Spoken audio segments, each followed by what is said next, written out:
In Senegal, when you see a boy wearing a white boubou and a white hat, you know he has become a man. That manhood comes from circumcision, which is one of the most important practices in the local tradition. This is a short description of the custom. Before the boy becomes a teenager, his father takes him to the practitioner. The latter reassures the kid and circumcises him. The boy can then return home with his father wearing his initiate clothes. During his healing period, the boy doesn't shake hands.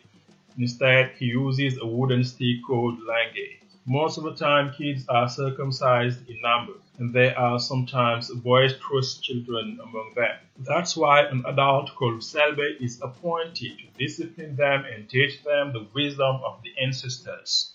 When the healing is over, a big feast is organized on the behalf of the initiates.